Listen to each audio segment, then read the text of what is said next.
சரியாக வந்து தண்ணி குடிக்காது. அடுத்து பார்த்தீங்கன்னா சரியான நேரத்தில் சாப்பிடாது. அதே போல் வந்து நார் சுத்துள்ள உணவுகளை வந்து எடுக்காதது. இதுதான் வந்து தொடர்ந்து வந்து மலச்சிக்கல் ஏற்படுறதுக்கான ஒரு காரணமாக இருக்குது. அப்புறம் ஒரு நாளைக்கு வந்து காலையில் பண்ணுறது, ஒரு நாளைக்கு வந்து சாயங்காலத்தில் கழிவுகளை வெளியேற்றுறது, ஒரு நாளைக்கு மதியத்தில் வெளியேற்றுறது, அப்படி போய்கிட்டு இருக்கும்போது என்ன ஆகும் அப்படின்னாக்கும் அது தன்னுடைய கட்டுப்பாட்டை வந்து இழந்துடும். அப்போ எப்போ என்ன நடக்குதுன்னு சொல்லிட்டு உள்ளே இருக்கக்கூடிய உறுப்புக்கு வந்து ஒரு குழப்பமான சூழ்நிலையை வந்து நாம் வந்து உருவாக்கிறோம்.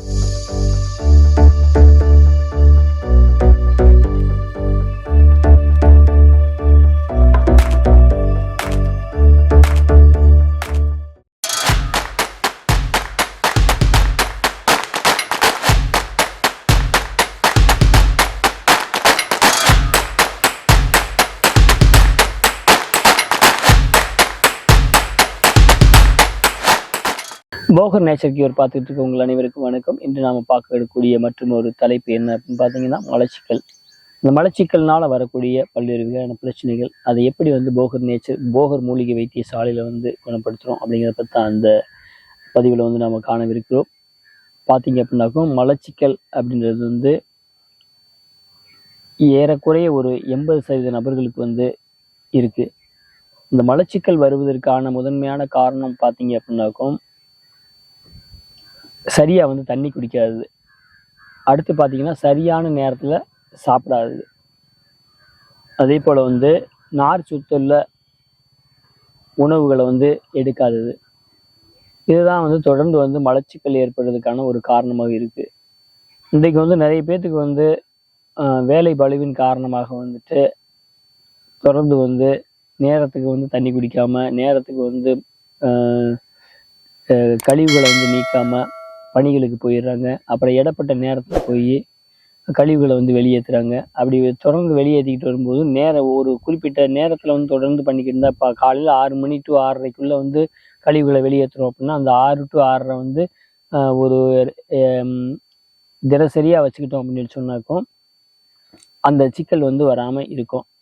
அப்புறம் ஒரு நாளைக்கு வந்து காலையில் பண்ணுறது, ஒரு நாளைக்கு வந்து சாயங்காலத்தில் கழிவுகளை வெளியேற்றுறது, ஒரு நாளைக்கு மதியத்தில் வெளியேற்றுறது, அப்படி போய்கிட்டு இருக்கும்போது என்ன ஆகும் அப்படின்னாக்கும் அது தன்னுடைய கட்டுப்பாட்டை வந்து இழந்துடும். அப்போ எப்போ என்ன நடக்குதுன்னு சொல்லிட்டு உள்ளே இருக்கக்கூடிய உறுப்புக்கு வந்து ஒரு குழப்பமான சூழ்நிலையை வந்து நாம் வந்து உருவாக்கிறோம்.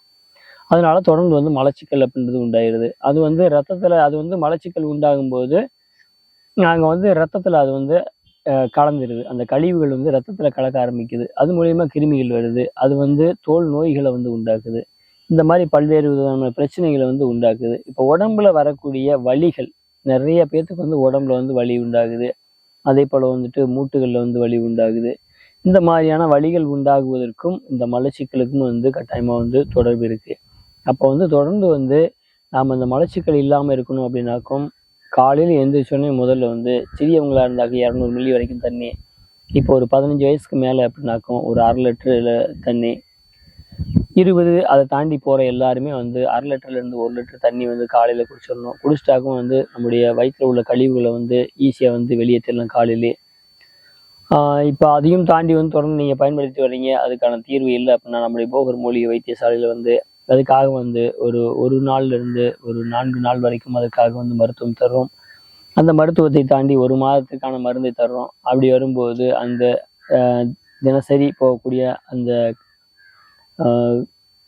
டாய்லெட் போகிற பிரச்சனை வந்து உங்களுக்கு வந்து முழுமையாக வந்து தீர்ந்துடும். அதுலேருந்து பல நோய்கள் வருவதை வந்து நாம் வந்து தடுத்து நிப்பாட்டிட முடியும். இது போன்ற மேலும் ஒரு நல்ல பதிவோடு உங்களை காண்கிறோம். அது வரைக்கும் போகர் நேச்சர் கியூர் சேனலை சப்ஸ்கிரைப் பண்ணுங்கள், லைக் பண்ணுங்கள், ஷேர் பண்ணுங்கள். நன்றி.